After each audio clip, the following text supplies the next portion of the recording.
లూకా సువార్త 21వ అధ్యాయము.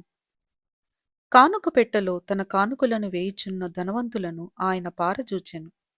ఒక బీద విధవరాలు 2 కాసులు అందులో వేయుచుండగా చూచి, ఈ బీద విధవరాలు అందరికంటే ఎక్కువగా వేసినని మీతో నిజముగా చెప్పుచున్నాను. వారందరూ తమకు కలిగిన సమృద్ధిలో నుండి కానుకలు వేసిరి గాని, ఈమె తన లేమిలో తనకు కలిగిన జీవనమంతయు వేసెనని వారితో చెప్పెను. కొందరు ఇది అందమైన రాళ్లతోనూ అర్పితములతోనూ శృంగారింపబడి ఉన్నదని దేవాలయమును గూర్చి మాటలాడుచుండగా, ఆయన ఈ కట్టడములు మీరు చూచుచున్నారే, వాటిలో రాతిమీద రాయి ఉండకుండా అవి పడద్రోయబడు దినములు వచ్చుచున్నవని చెప్పెను. అప్పుడు వారు, బోధకుడా, అలాగైతే ఇవి ఎప్పుడు జరుగును? ఇవి జరగబోవునని సూచన ఏమని ఆయననడుగగా, ఆయన, మీరు మోసపోకుండా చూచుకొనుడి.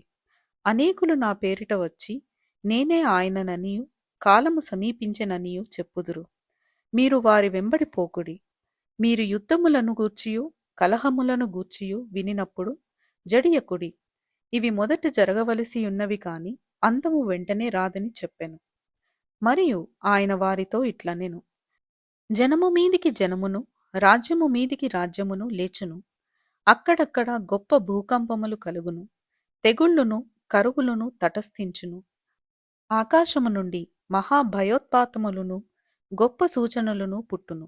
ఇవన్నీయు జరగక మునుపు వారు మిమ్మును బలాత్కారముగా పట్టి నా నామము నిమిత్తము మిమ్మును రాజుల యొద్దకును అధిపతుల యొద్దకును తీసుకొని పోయి సమాజ మందిరములకును చెరసాలలకును అప్పగించి హింసింతురు. ఇది సాక్షార్థమై మీకు సంభవించును. కాబట్టి మేమేమి సమాధానము చెప్పుదుమా అని ముందుగా చింతింపకుందుమని మీ మనస్సులో నిశ్చయించుకొనుడి.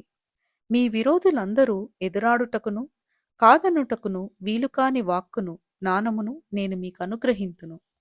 తల్లిదండ్రుల చేతను సహోదరుల చేతను బంధువుల చేతను స్నేహితుల చేతను మీరు అప్పగింపబడుదురు. వారు మీలో కొందరిని చంపింతురు.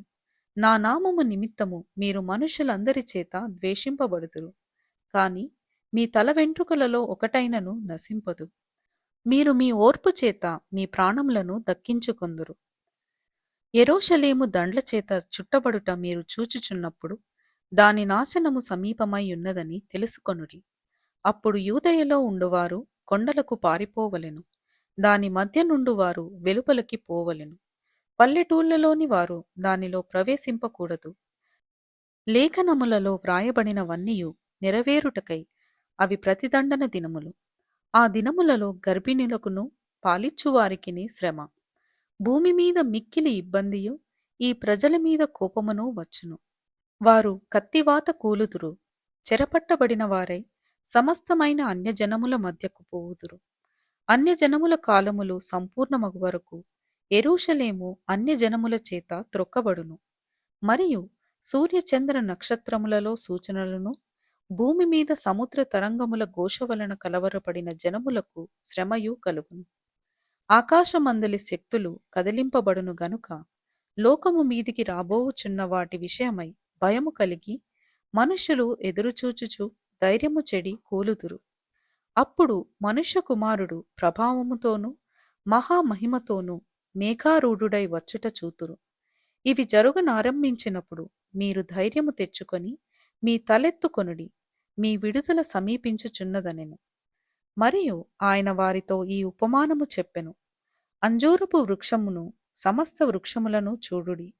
అవి చిగురించుట చూచి వసంతకాలం అప్పుడే సమీపమాయెనని మీ అంతట మీరు తెలుసుకొందురు కదా. అటువలే మీరు ఈ సంగతులు జరుగుట చూచినప్పుడు దేవుని రాజ్యము సమీపమాయెనని తెలుసుకొనుడి. అవన్నీయు జరుగు వరకు ఈ తరము గతింపదని నిశ్చయముగా మీతో చెప్పుచున్నాను. ఆకాశమును భూమియు గతించును కాని నా మాటలేమాత్రమును గతింపవు. మీ హృదయములు ఒకవేళ తిండి వలనను మత్తు వలనను ఐహిక విచారముల వలనను మందముగా ఉన్నందున ఆ దినము అకస్మాత్తుగా మీ మీదికి ఉరివచ్చినట్టు రాకుండా మీ విషయమై మీరు జాగ్రత్తగా ఉండుడి. ఆ దినము భూమి అందంతటా నివసించు వారందరి మీదకి అకస్మాత్తుగా వచ్చును. కాబట్టి మీరు జరగబోవు వీటి నెలను తప్పించుకొని మనుష్య కుమారుని ఎదుట నిలువబడుటకు శక్తిగల వారగునట్లు ఎల్లప్పుడూ ప్రార్థన చేయుచు మెలకువగా ఉండుడని చెప్పెను.